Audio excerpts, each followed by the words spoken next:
Hello everyone, thank you into today's third video. So we are doing our autumn 2020 sneak peek for today's third video. Yes, the summer forecast has been released at Gasworthy, so there's nothing left to do as far as summer is concerned other than sit back and see what actually transpires and how the forecast performs.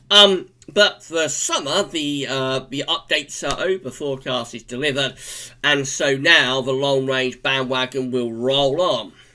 And we never stop at Gasworthy, so as soon as we push out the forecast for one season, we move on to the next season. And the next season up is going to be autumn. So from next Sunday, we're going to do our first autumn 2020 update. We'll keep updating through the summer for the autumn of 2020.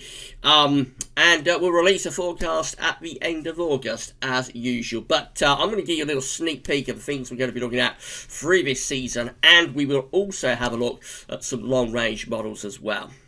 So all of that's to come in a minute.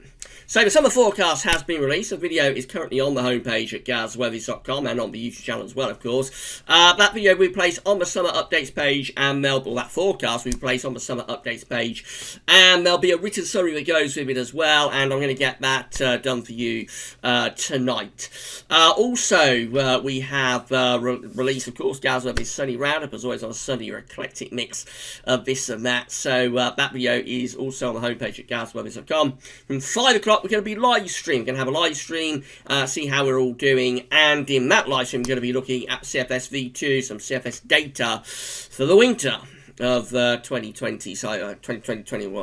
So that's going to be quite an interesting watch, and that's going to be from 5 o'clock. On the YouTube channel, and I'll embed it onto gasworthies.com and share it with our social media accounts as well. Okay, so busy old day. Hope you're enjoying all of the content. Don't forget to give us a thumbs up on video. Make sure you are subscribed to the YouTube channel, and let us know in the comments what you're thinking. Okay then, let's get on with the autumn 2020 sneak peek. So really we're going to begin in the oceans. That's the big story for what's going on at the moment. So we've got the ENSO region inching its way towards a weak La Nina at the moment. Will we see La Nina taking off through this summer? And if we do, what impacts could that La Nina have on the weather this autumn? That will be a big question that I'm going to have to answer within the autumn update, so when we come to issue the autumn forecast. Certainly the CFS-V2 is still forecasting that we're going to go into a weak La Nina. In fact, it's forecasting that weak La Nina has begun, and by July we are into weak La Nina thresholds, and then it keeps us at weak La Nina threshold really through the autumn, this being the autumn period just here, of course. So CFS-V2 definitely still going for a weak La Nina to be getting going now and through the summer and into the autumn. So what impacts could that have? We will be trying to answer that question. In the Atlantic Ocean, of course, we're going to be keeping a very close eye on the sea surface temperature anomalies through the tropical Atlantic, where they are quite significantly warmer than average at the moment. We're expecting a pretty big hurricane season. What impacts could a big hurricane season have on this autumn? That will be a question that we're going to have to try and answer. And then moving northwards into the North Atlantic, we've got a very unusual pattern at the moment in terms of colder than average sea surface temperature anomalies, right from the middle of the North Atlantic back towards Newfoundland. That is quite an unusual sea surface temperature anomaly, also connecting back towards the Norwegian Sea, where there's a cold and average temperature anomaly up there as well, of course. Will we get a tripod? We aren't all that far from it at the moment. It's warm through here, it's cold through here. We only need this area to go warmer to the south of Greenland, and that would deliver us a tripod. At the moment, it's not a classic, but certainly we'll be keeping a very, very close eye on the North Atlantic sea surface temperature anomalies, as well as the temperature anomalies in the ENSO region. So the 2020 hurricane season will officially be starting tomorrow on the 1st of June, but of course we have already had our first named tropical storm outside of the official beginning of season. We've had Tropical Storm Arthur already. These are all of the other names that we're waiting for: Bertha, Christabel, Dolly, Edward, Faye, Gonzalo, Hannah, Isaiah, Josephine, Kyle, Laura, Marco, Nana or Nana, Omar, Paulette, Reen, Reenie, Sally, Teddy, Vicky, and Wilfred. They're the names that we've got. How far into these names, into these columns will we go? I think probably going to go quite a long way, possibly over to the third column, and we will be keeping a very close eye on that through this season of autumn updates. What impact could a big hurricane season such as we're expecting this year have on the weather in the UK across Northern Europe? This year we will be attempting to answer that question. Of course, we're looking at solar activity as well. So this is the current state of solar disk on our side of this today from solarham.net. We've got to spot this solar disk. We're still at solar minimum. Will the autumn of 2020 be the first autumn of that solar cycle 25? And if it is the first autumn of solar cycle 25, what could that mean for our autumn weather? We will be, of course, keeping a very, very close eye on solar activity during this autumn. And the QBO is posing a lot of questions as well, the quasi-biennial oscillation. We should be going into quite a strong easterly QBO phase through this autumn. This blue and green area up here should be descending, but it isn't. It's stalled, and we're really struggling to get this easterly QBO hooked up at the moment, as the westerly QBO, the old westerly QBO that we had in 2018 and 2019, that just clings on and refuses to go. So will we see a failure of the easterly QBO? I don't think we will. I think we'll power up into an easterly QBO, a proper easterly QBO by the time we get through to the autumn. But we'll be keeping a very, very close eye, of course, through this season of updates on what the QBO is doing. And if we do power up into a proper sort of strong, mature, easterly QBO, what could that mean for the autumn? We'll be attempting to answer that through our season of autumn updates. So, of course, through it all, we're going to be answering these questions through reanalysis like this. So this is how the autumn of 2019, September to November 2019, actually shapes up. So it was a very unsettled autumn, of course, with a deep trough of low pressure over the top of the UK. It did have quite a strong northern blocking signal as well. You may remember last autumn was rather chilly, as well as being very unsettled. Of course, that northern blocking did not last to the winter.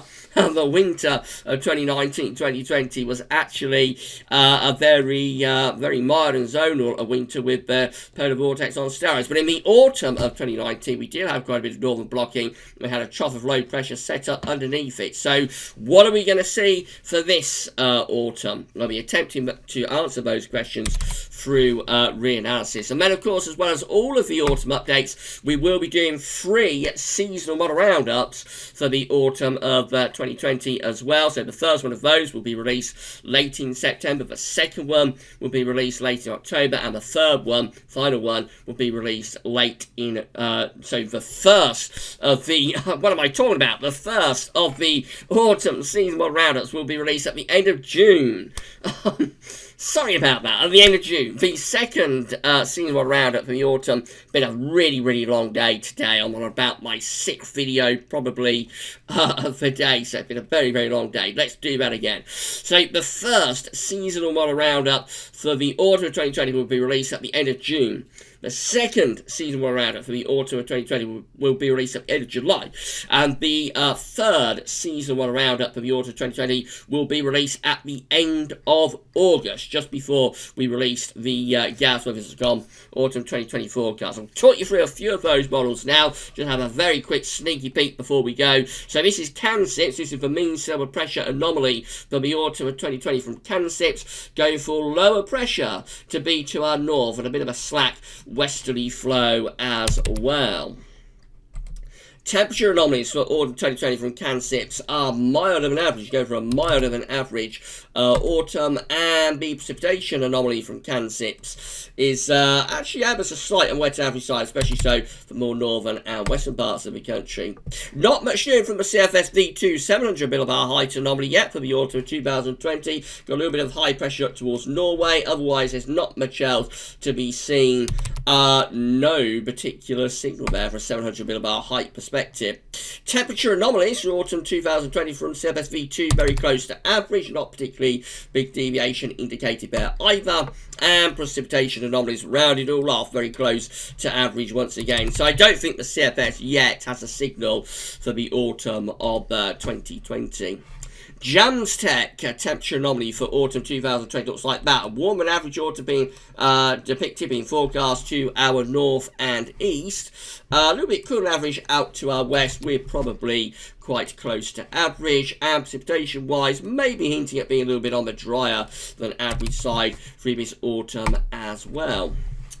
And this is the UK Met Office Glow C5, mean sea level pressure anomaly for August, September, October. Doesn't yet cover the autumn period. Looks rather zonal. Low pressure is to the north and high pressure is to the south, which brings in a westerly flow.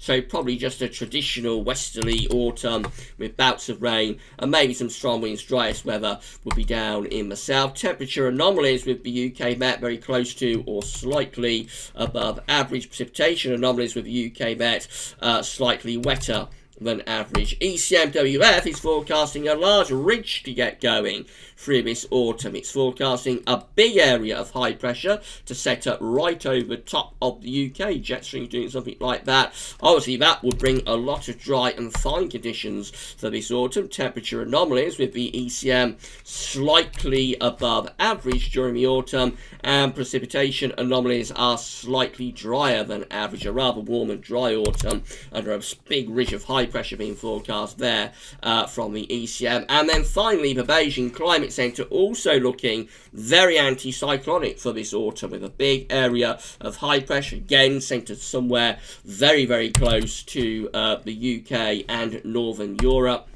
Temperature anomalies with the Beijing Climate Centre are slightly above average, not a particularly big deviation. It's also a very dry autumn as well being forecast by the Beijing Climate Centre there. So, it all remains to be seen. All of these models are forecasting weather for a very, very long way out, let's be honest. So, I wouldn't take any of that particularly seriously. We'll see a lot of chopping and changing, I think, before we get, before we get to the business end of the autumn updates, which will be later on in the summer. But there we go. The countdown to the autumn of 2020 has begun. And the first autumn update will be with you at Gav's Weather Vids, 10 a.m. Next Sunday. So 10 a.m. next Sunday. I think that's the 7th of June. That will be when we release the very first Gav's Weather Vids autumn update. I will think we'll probably be picking up somewhere where we've left off with the summer updates, perhaps. But we shall see. Right, that's it. So don't forget to check out the summer forecast. That video will be placed on the summer forecast page with a written summary later on tonight. And also, Gav's Sunday Roundup is a pretty interesting watch as usual. We're going to be back at 5 o'clock live streaming. And I say, in that live stream, we're going to look, amongst other things, going to take all your questions and whatnot as well. But in that live stream, we're going to look at CFS data for the winter of 2020-21. It's going to be a very interesting live stream. It's kicking off at 5 o'clock. Make sure you're there on the YouTube channel if you want to get involved in the live chat.